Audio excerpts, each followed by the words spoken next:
Hello and welcome to Back to the Shack. This is my first 45-minute broadcast. I am Big Bad Blair Lukey, recording live from an actual shack. Yeah, right across from a golf course. So if you hear somebody yelling for, that's not me being all excited about counting. It's just, golfers yelling, for! I had to. So, it's been a month. I did a lot of watching and observing people, and quite honestly, Winnipeg, I'm not impressed.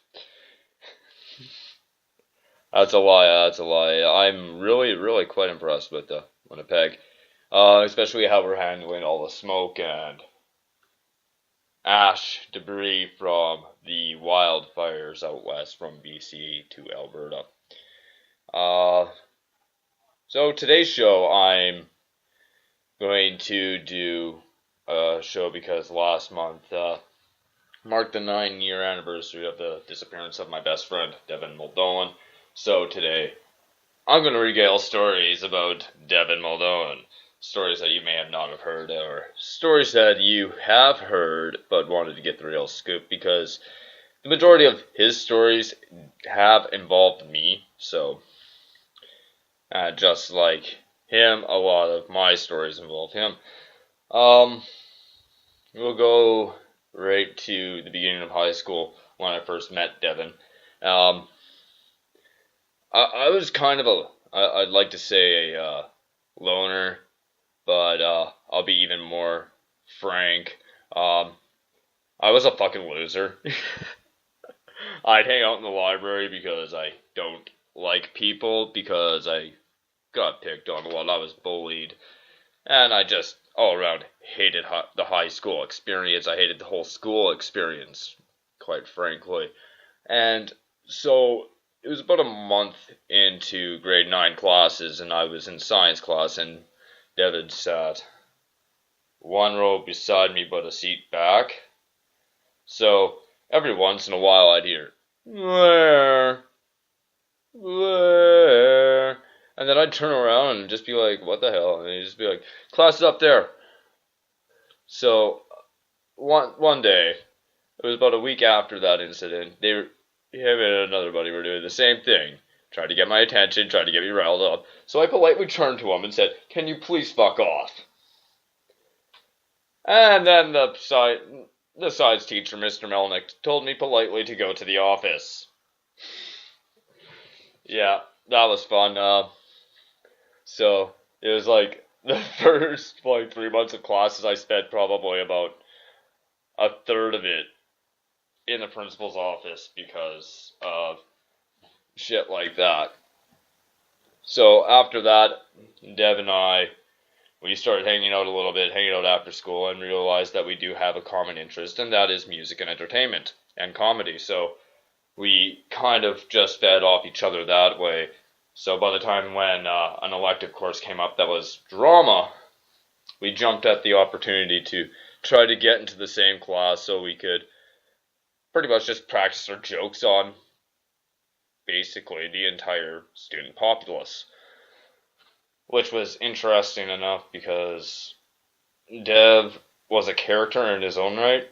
Well, he still is a character in his own right, but if he gets his ass out of hiding, we could actually prove him wrong, because honestly, I'd like to do an interview with Devin. I would. I'd like to know where the hell he's been for the past 9 years and get to the bottom of it, figure out what the fuck happened, sit down, give him a beer, give him a joint, be like, "Hey dude, what the fuck?"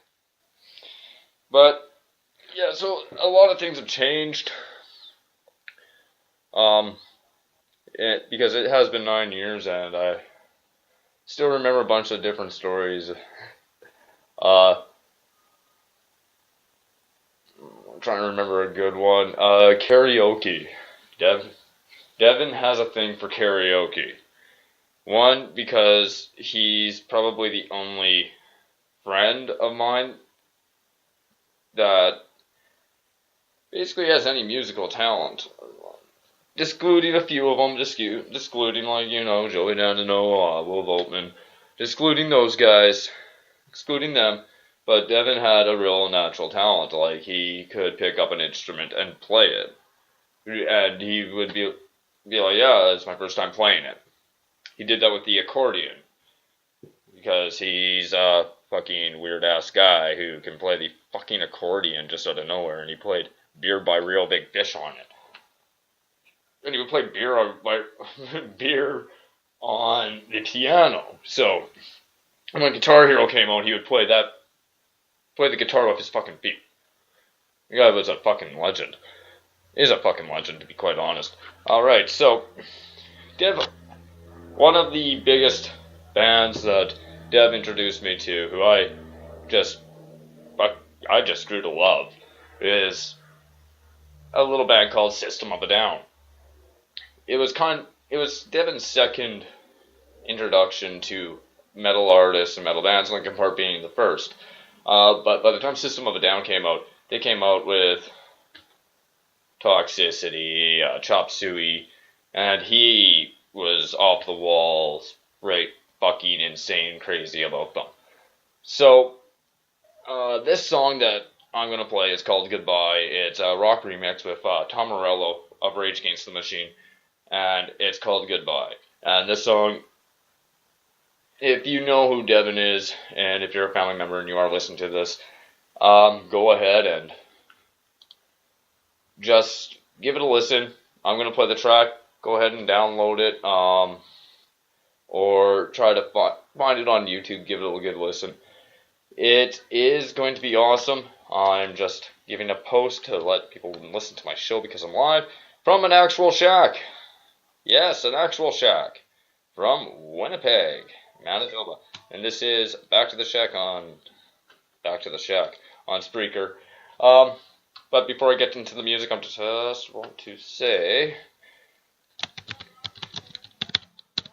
there we are.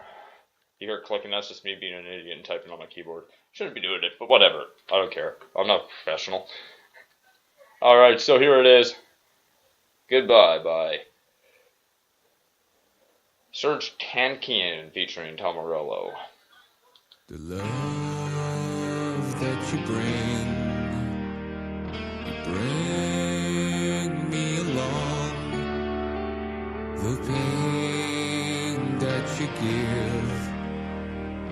gives me a home.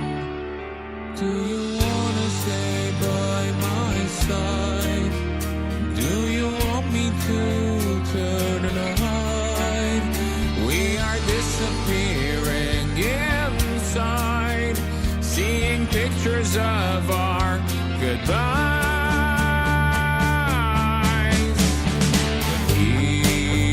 We believe that our love will survive the pain that you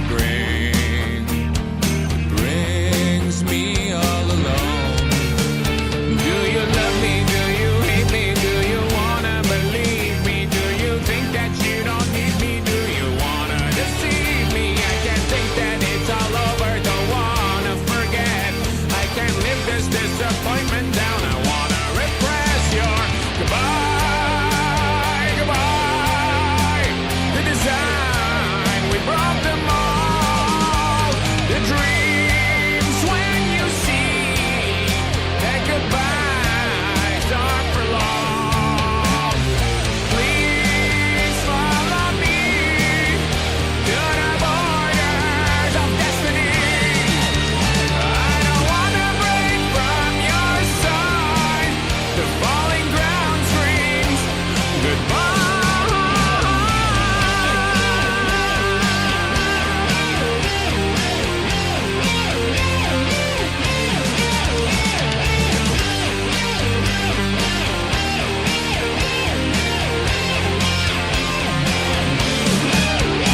Do you love me? Do you hate me? Do you wanna believe me? Do you think that you don't need me? Do you wanna deceive me? I can't think that it's all over. Don't wanna forget.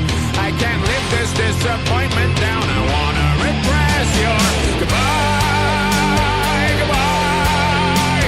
The design, we brought them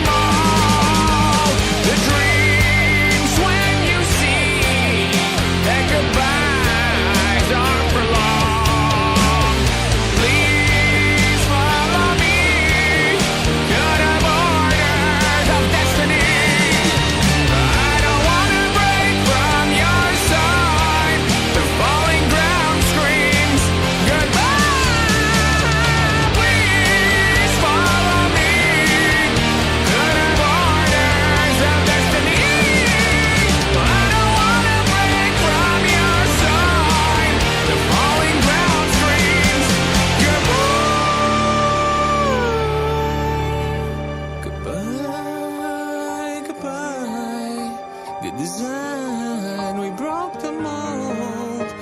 The dreams when you see that goodbye soon for long.